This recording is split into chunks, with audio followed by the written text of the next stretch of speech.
See, about people making a profession of pointing out problems. This is becoming a serious problem, okay? You try to do anything in this country, they want to stop it.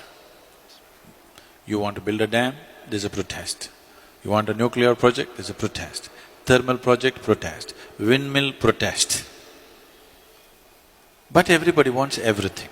In their homes, they want all the gadgets, they want 24 hours power, they want everything going. This is because we are only looking at the problems and we have not taken up the challenge of creating solutions in our minds. I think this is a kind of a pre-independence hangover. Because Mahatma Gandhi brilliantly designed a revolt against the British, not by killing them, not by shooting at them, not by bombing installations, but simply by stopping activity. Bandh, Hartal, Satyagraha came from there. It was a brilliant device for those days because we were conquered. But even today, if you want to become a leader, I'm just telling you, this is a secret, okay? Suppose you want to become a political leader, don't try to build a road, build a dam, do this, do that. No. Gather 100 of your fans and block a highway. Make our lives miserable. You will become a leader. Yes, unfortunately, yes. You stop the train, you stop the road, you cut the water, cut the electricity, you will become a leader.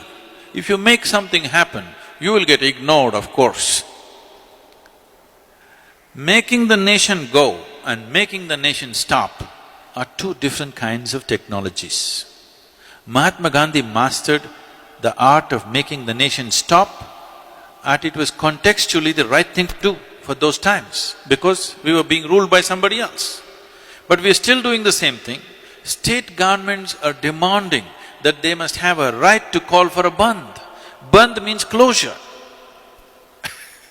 I cannot understand how an administration can call for a bandh but they're actually saying it's their right to call for a bandh. Close down something and you'll rise in your prominence. This must change. We should never identify people who stop something in this country as leaders. This must be done by all the citizens. Whoever stops something in this nation should never ever be our leader.